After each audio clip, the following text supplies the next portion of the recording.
서세원이 서동주의 이름으로 몰래 대출을 받았다. 서세원은 서동주와 나이가 비슷한 자신의 직원을 데리고 은행을 방문하여 사기 대출을 받았다.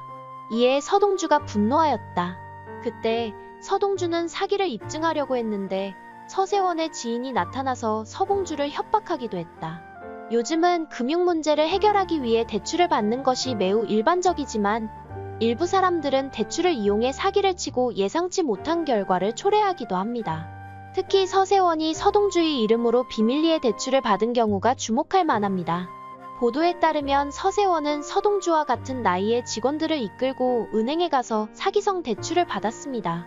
이 과정에서 서동주는 사기를 당하고 돈을 빌리기 위해 자신의 신분이 도용된 것을 알게 되어 분노를 느끼게 됩니다. 신분이 도용된 상황에서 서동주는 자신의 사기를 증명하려고 노력했지만 성공하지 못했습니다.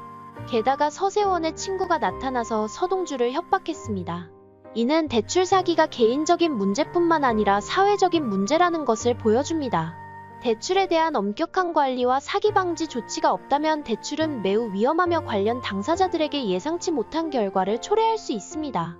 이 상황에서 서동주는 자신의 문제를 해결하고 권리를 보호하기 위해 공공기관의 지원이 필요합니다.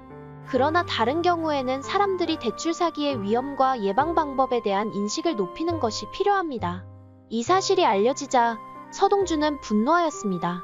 그는 서세원의 행동이 매우 불쾌하고 부적절하다고 생각하였기 때문입니다. 서동주는 서세원이 이러한 행동을 하지 않았다면 서세원을 그의 직원으로 고용하지 않았을 것이라고 말했습니다.